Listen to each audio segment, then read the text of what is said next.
In the game of life, it's all about the tale. Craft your story right, every ship will sail. From brick and mortar to dreams unveiled. In storytelling and selling, we'll never fail. Roads to success, open with the key. When you're pitching homes or a legacy, listen to the beat, let your mind be free. Marketing magic magnified by 3. Storytelling and selling, where dreams align. Words weave wonders, this stage is mine. Hustle and heart in every single line. For real estate agents and small biz sunshine. From blueprint visions to the grand reveal. In the art of the deal, let's keep it real. Crafting connections, oh the appeal. With every sold home, we spin that wheel. Dial up the charm, let your passion ignite. From the cityscape shimmer to the soft porch light. Say it with flair, make the moment bright. Cause in storytelling and selling, we aim for flight. Storytelling and selling, where dreams align. Words weave wonders, this stage is mine. Hustle and heart in every single line. For real estate agents and small business. Hey everybody, welcome to the show. Let's talk about Denny. Denny had a thriving business, a thriving training business, but then one day, a pandemic hit. In less than 48 hours, he lost almost 2/3 of his income. Everything was canceled. Ooh, sound familiar? Well, a lot of people were experiencing the same thing, but Denny had something in his back pocket. He was a live streamer. Since he was home, he hopped online and used his live streaming superpowers to teach people how to show up better online. And guess what? That got eyeballs and interest. And before you know it, he was being hired to teach about virtual experiences. That saved his business. But guess what? Other business owners began to do what he taught, and it helped them to stay afloat as well. How do I know this? Because I was Denny. Hey, today's show is all about agents and business owners and how they can use live streaming as a growth machine for their business. Y'all ready? Let's jump on in. 3, 4, 1, 2, 3, 4. Come on in, storytelling, time to begin with RK3, getting down to biz. Real estate pros and small town winners. Oh, we're telling tales, we're selling dreams, crafting your stories, cashing in on schemes. In the house of hustle where the jazz beats flow. Storytelling and selling, it's RK3 show.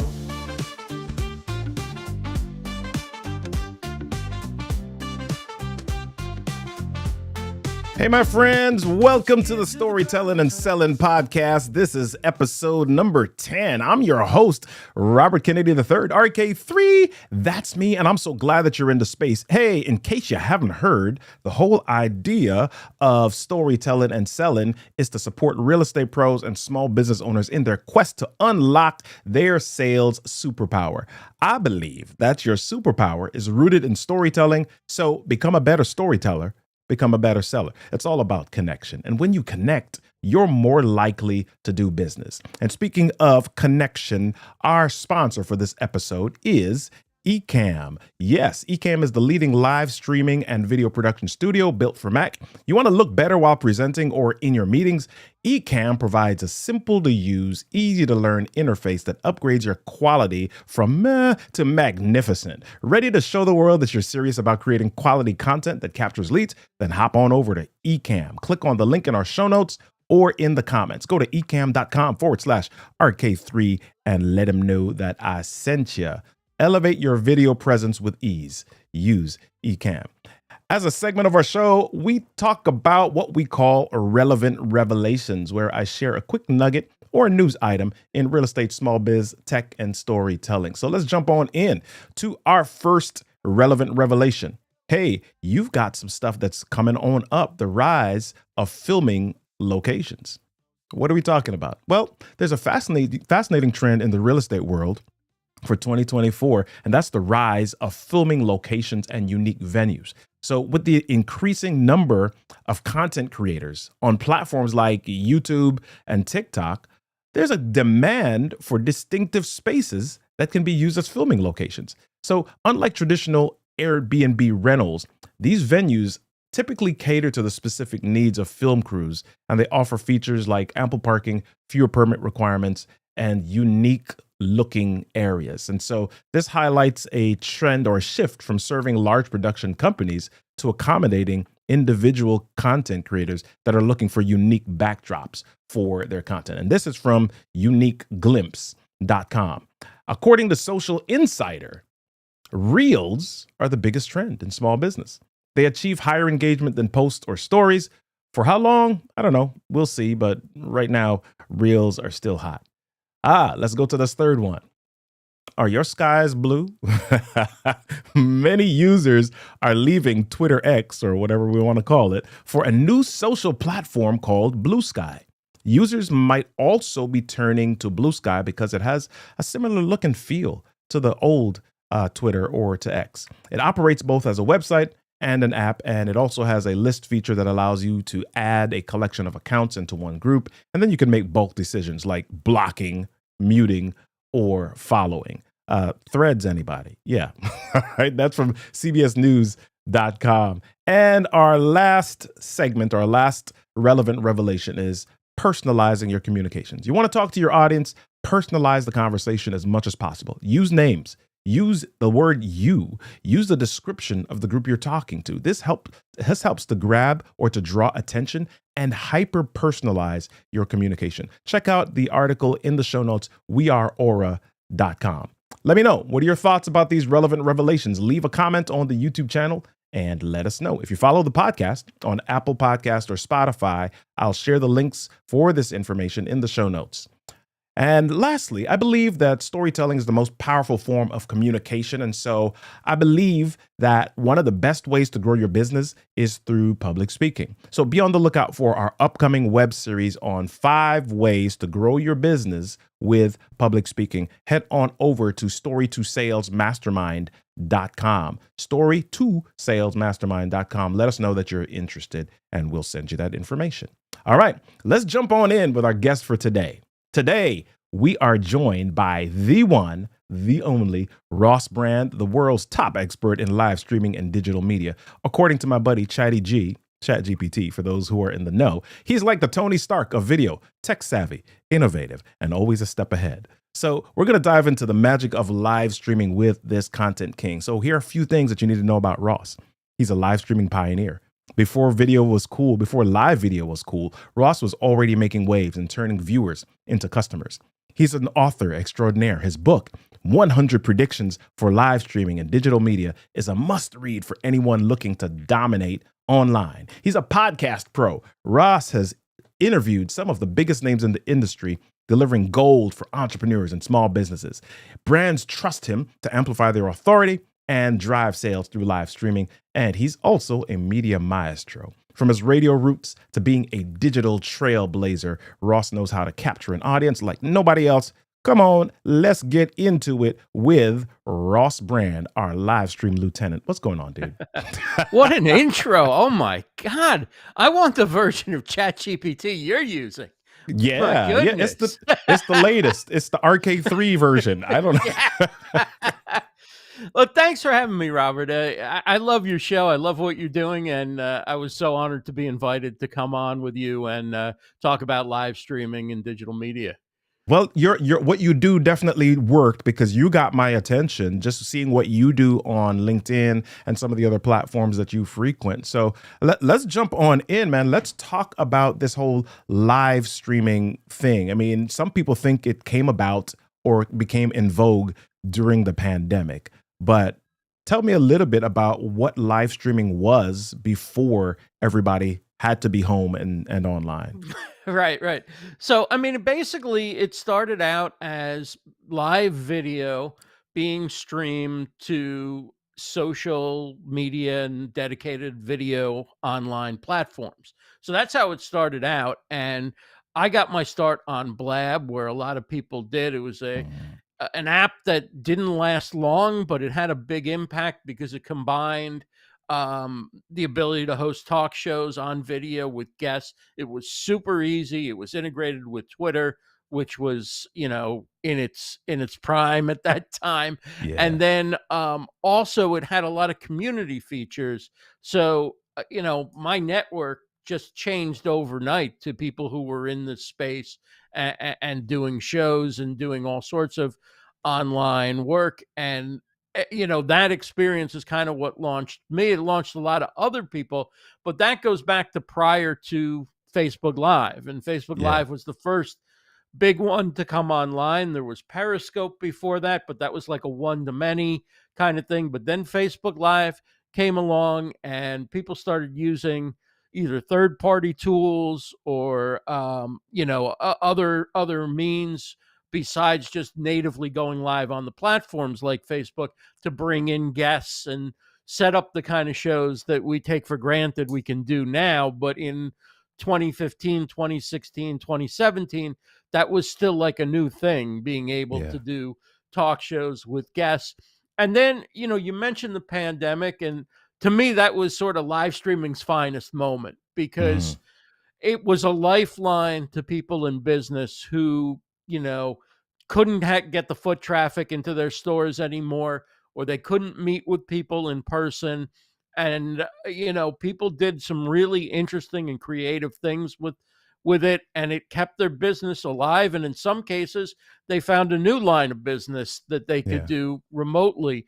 But that's what spurred me to take what was an annual blog post and turn it into a book, because now this is of interest to the whole world, not just industry Yeah. folks. Yeah. So let me ask you this question, because I was in the radio industry for a little Right. bit, long time ago as well. And when live streaming became publicly available, there were Right. some people who kind of turned their nose up at it because they said, you know what, this is going to downgrade what we do as journalists. It's going to decrease or diminish journalistic integrity, right? And so there were people that talked about. Tell me a little bit about what your thoughts are about that, because live streaming is so common, because it's so easily available. What does that mean for the integrity of journalism, or or shows? What does that mean for Yeah. people being able to be online? So I think one thing that was really fortunate for me, and maybe for my ego, is that I was no longer in radio at the time I discovered live streaming. I was working in another field. I had kind of figured my broadcasting days were done, and I was totally okay with that. And so I didn't have like, these are my call letters and this is it. This was a totally new medium, and I wasn't even diving into host shows in the beginning. I was just interested in following it, and then I got the bug, and I've probably hosted 1,000 or something since then. But my point is that I was looking at it as a different kind of medium. Mm. Every medium has its own advantages, right? Television, you've got the pictures. Radio, you've got the immediacy. You can get a guest on very quickly, or a reporter, just get them onto a phone, and you've got news, and people can call in. But live streaming's got this ongoing chat. And that's the advantage of live streaming, is that a live streaming show can be a community kind of event, and it's a Yeah. chance for you to interact in real time with people who enjoy your content or are fans of your brand, your business. And you can even invite them into seats and bring them onto the show. They can ask their questions live. There's just so many things you can do with it that a highly produced television show wouldn't be able to do on the fly or have time to do. And even radio likely wouldn't do, because even that's structured by ad breaks and news Yeah. and sports and weather and, the network. And then we get back to 8 minutes, and then we got to take a break again. So uh, in terms of like, did it hurt journalism? No, it opened the doors to independent journalism. It opened the doors to even traditional journalists, being able Yeah. to go out with their phones and gather footage on their own and connect with people on a different level, to show behind the scenes.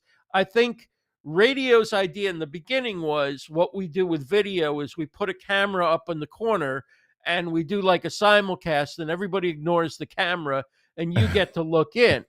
That was my idea when I started live streaming. I didn't really Yeah. look at the camera all that much. It's like, okay, I'm doing a radio show, but there's this video piece. Yeah. But now it's a normal thing for radio, to have cameras in the studio, and for the radio folks to be addressing the camera at the same time that they're hosting the show. And then, to take even a wider view on it, what are most video podcasts? But in a lot of ways, they're taking the radio concept, but it's a longer form, free form, no interruptions or few interruptions. But you're seeing video podcasts, which could be live or could be pre recorded, but they can go anywhere from, a 10, 15-minute conversation to, 3 and 4 hours in Right. a row. And that's become a new level of journalism in addition to entertainment, because we never got to know our political candidates and, you know business owners and other major figures that have influence over our lives in that kind of in-depth means. There just was nothing where they would sit down, whether you like them or not. Like Joe Rogan has had a huge impact. You're talking about presidential candidates, you're talking Yeah. about major media figures, you're talking about people who are on for so many hours that at some point the mask has to drop a bit, and you learn a lot more about what their intentions are, how they approach their business, and it helps us know where people are coming from. So, it might not be traditional, newspaper journalism and going to the town hall and things like that. Although that can be done more as well, because we're seeing that live streamed, where before we never saw what went on at City Hall unless we attended. So Yeah. I can't see any way that it's really a step back for journalism, other than, there's fewer gatekeepers, which means there's more voices and more information, but you as a consumer have to be discerning. Yeah. But you always really should have been discerning anyway when it was three networks, right? Yeah. So I Yeah. know it's a long answer, but there's so That's much all right. to it. There's a brilliant, brilliant question, Yeah. and something that isn't discussed enough, and it's a very positive thing, I think, for live streaming and video podcasting. Yeah. So you mentioned Joe Rogan and a few other people who may be well-known Hmm. podcasters or known in the video podcast space. So let's dig into how business owners can use Right. this technology. So I think one of the challenges for business owners is they see a Joe Rogan, they see all these Hmm. other people online, and they say, "Oh my gosh, I'm not famous like them. I don't have the audience like them. Why would anybody pay attention to me Hmm. online, much less how can I even use this as a way to drum up or to grow business?" What would you say to those people? How does a business owner utilize this technology and still stand out? Well, first of all, you're probably not going to do 3-hour shows, right? Right. You've got a lot on your schedule. But you've got to think in terms of, are you there just to build a big audience? Because that may not happen right away. It may not ever happen. Or are you thinking, how could my life change if you're, let's say, a real estate agent and you sold an extra house or two more houses this month versus your typical month? What would that do to your life? What would that do for your income? What would it do for your place in your industry? And so you got to think, what are the wins that, if you're a consultant, what if you got one extra client a month because somebody followed you online, followed your live streams, maybe asked you questions in the chat and saw you as being the answer to a problem that they're having, as being able to help them, having a product or service that they need. So think small scale in terms of business metrics, not social media metrics. Is this making an impact on my business? And I can tell you, I did a test once, and I rarely put out any type of call to action, which isn't what I advise clients. But for myself, I was a lot of times, sort of being the one who's sharing what's going on with the platforms and how to use them and where strategy goes.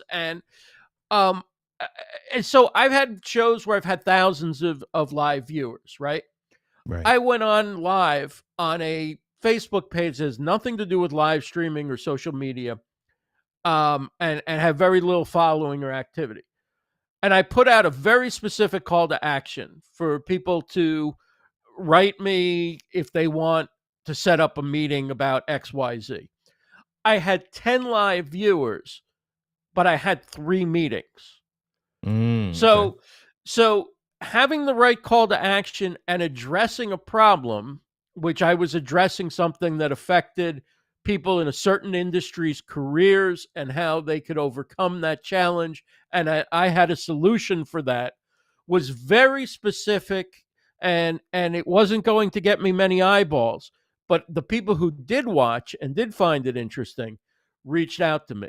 So I've had shows with big audiences where no business has come out of it because, one, I probably didn't ask for any business, but two, um, people were there to be entertained, to learn how to do something, to check out the conversation with the guest about a topic that was relevant, but they weren't necessarily there to solve a problem. And Chris Stone and Jim Fuse, who are known as the Dealcasters on Yep. Amazon Live, they have a wonderful show, and they talk a lot about, instead of live selling, live solving. Are you Mm. solving a problem for people? Do you have a product or service that solves a problem? And it may not be selling your product or service, but being in that solving mindset when you're answering questions for people, when you're covering things that people want to know, you're taking questions from the chat. Maybe your guest is addressing things that your audience is concerned about or needs to know. All that shows that you're a resource, and you become in their sort of mental Rolodex of places to go when they need help with whatever the product or services that you provide. So it's not always a quick time to market. Like Yeah. I talk about real estate today, and tomorrow the house is sold. It may be somebody watches you for several months, and then all of a sudden they have to move, and Right. now they're thinking. And so if you want, I can either pause here or I can get into a little bit about what a couple ideas for the real estate that just came to mind with me with that question. If you want me to Yeah, let's sort of talk about it because I definitely want people to have some very tangible takeaways that they can look at. I think the thing before you go into it that I sure. really want people to understand as well is if you're looking for a get rich quick scheme, or if you're looking for something that's going to flip a switch tomorrow, live streaming may not be it, but there are not many things that are. Most things that are going to generate income or they're going to generate revenue are they take a little bit of work, and also especially in this day and age where there are so many different options and opportunities available to people, you've got to garner their trust, you've got to get Mm. their attention. So yeah, go ahead with what you were going to share. And repurposing is also a big part of it. Not everybody's going to Yeah. watch you live. How do you get in front of people in other ways, from emailing, blog posts, um, clips, reels, short segments that address a specific question? But Right. I want to talk about two different ways to approach it. Okay. So you could be like, one way you could do it is you could be a live streamer who goes into the house that you want to show off, right? And like, literally, here's the open house. I'm walking through it now. Come on down and join me. We're here all day. Let me show you what this living room looks like. How awesome that. Okay. So that's one way to do it. A second way to do it is you could literally go through listings in your area so that people who are looking for a house in that area, you're a source that they find, and SEO optimize that and all, so that um you're found quickly when somebody's looking for houses in XYZ city, and they find you got an audio podcast. Maybe you're also putting the video on YouTube, and every week or every day or whenever I don't know the cycles, but whenever you got some new listings out there, just go down and explain what they are and be that source of information so somebody goes to you rather than advertisements in a newspaper or somebody else's website. Okay, Yeah. so those are two sort of short form and very focused on the product or service, right? The other way to do it, and this is a longer game, but it's also a bigger game, right? Is you become the podcast about the city or the town or the neighborhood where you're selling houses or you're renting apartments. So you talk about what's going on this weekend in that area, or you talk about great restaurant. You do one show on, my favorite Italian restaurant in town that everybody loves. Yeah. And you have the mayor on one week, and another week you have a business owner, and another week you have maybe the all-state athlete from the football team, and in other words, you build a community around your community, and you Yeah. become the place that people tune in, and then you make your business the sponsor. So hey, it's this week in Millersville, whatever, Yeah. we're going to be talking about our favorite Italian restaurant in town. The mayor stopping by with an update on the new zoning rule over at blah, blah, blah, blah. And we're going to take you through something about the history you never knew of Millersville Park. Today's show is brought to you by such and such Yeah. real estate listings. Check them out on the web at blah, blah, blah, blah. If you need help with anything, give me a call at the. Now let's get into our featured guest. Yep. The mayor is so to me that opens two things. One, everybody who listens is going to know you're a real estate agent. It may not be the direct line to revenue that, going for that specific client at the moment is, but when everybody knows that you're Mr. or Mrs. Millersville, then they're going to, when they hear a friend, somebody wants to move to town, somebody in town needs to sell a house and move to the other side of town, whatever, needs a bigger place, they're going to go, hey, the one who hosts that podcast, talk to them. They know everything about the town. They know Yeah. everything and everybody, Yeah. including where all the good places are available. So to me, that's you choose which works for you. If you're very comfortable with the phone in your hand and very short form, like let's take a walk through, then do that. But if that's not natural to you, and it wasn't natural to me when I started, think about long form. Think about having a conversation. Long form doesn't have to be 3 hours. It could be a half an hour. It could be 20 Right. minutes.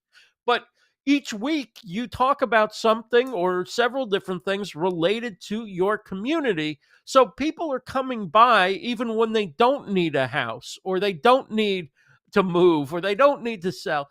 And then when they do, or somebody they know does, they already love you and trust you, and you've already been a wonderful resource, because think about all the great restaurants they found out because of you, and all Right. the opportunities for their children to go to summer camp or whatever it is you're talking about. Yeah. um I, I think every real estate agent should look at their town, and if nobody's doing it, they should do it. And if somebody's doing it, then think about, could you do it differently, or could you do it better, or what angle aren't they covering?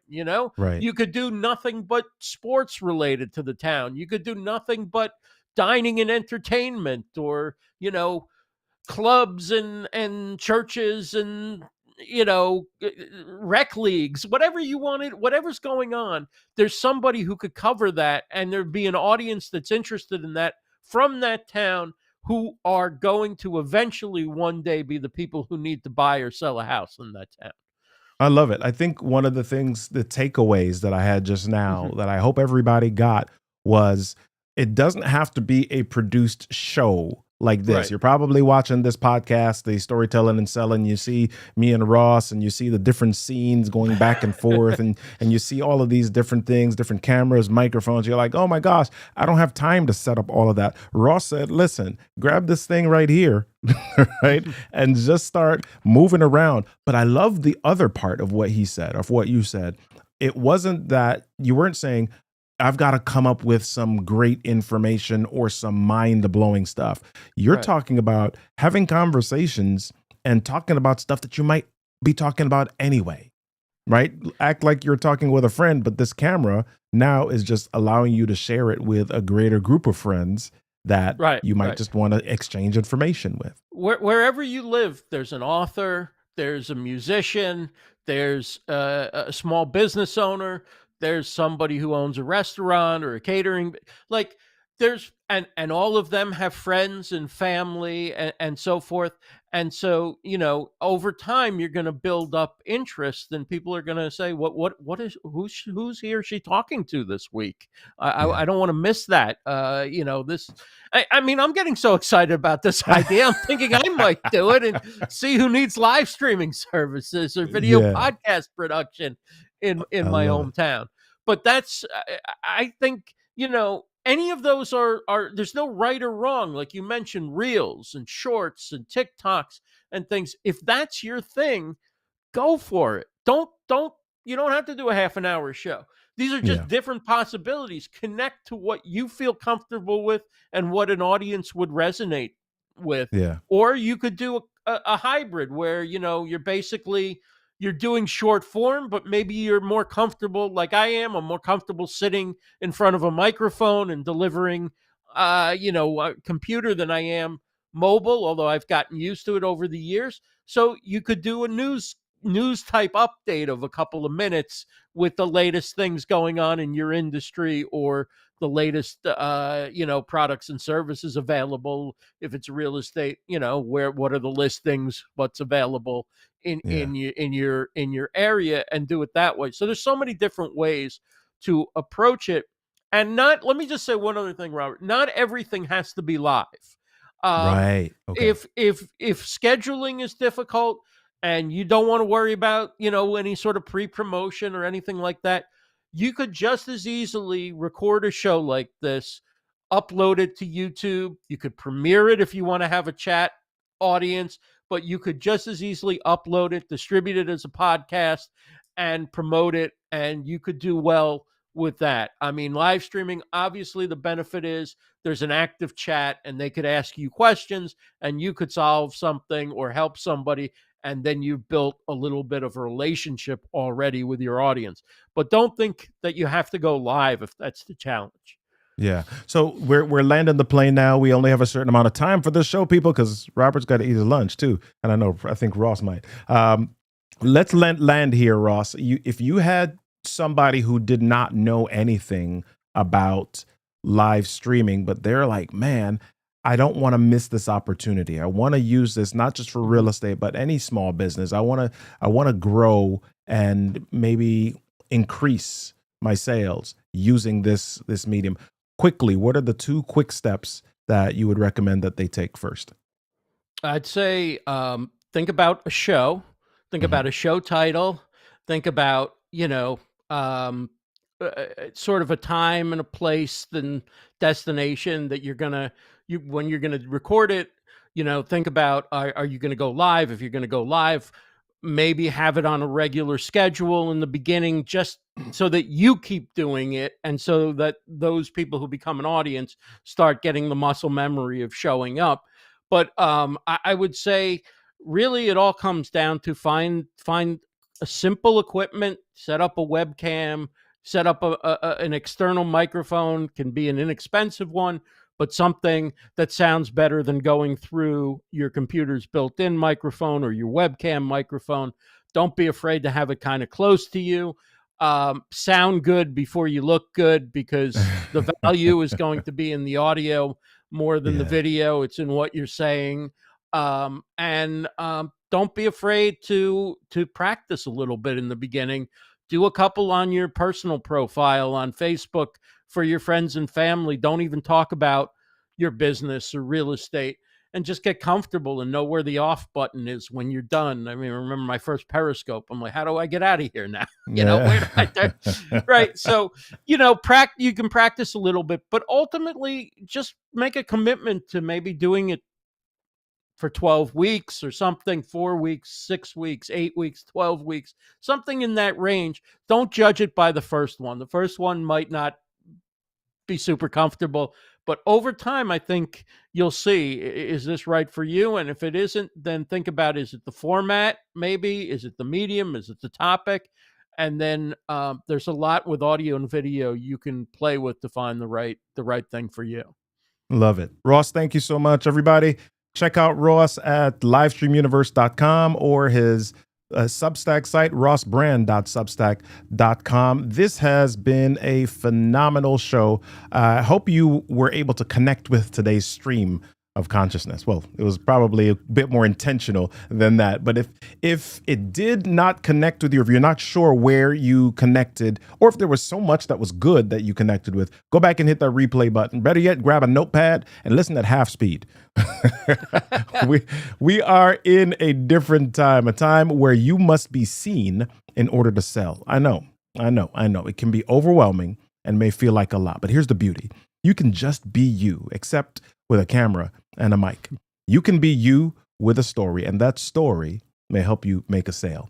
This has been a great show. Come join us for the next episode. We do these live, but you can always grab the replays on YouTube, LinkedIn, and of course, Apple Podcasts and Spotify. Remember to text podcast to 240-557-8679 so that you can know when we're going live next. Until next time, be stellar, storyteller. In the game of life, it's all about the tale. Crack your story right, every ship will sail. From brick and mortar,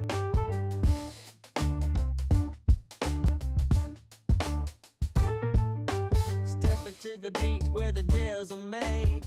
Arcade threes, mic as sharp as a blade. Pros and biz, come take a ride. In this podcast, dreams collide. From open house to startup glam, strategy so slick they'll put you on the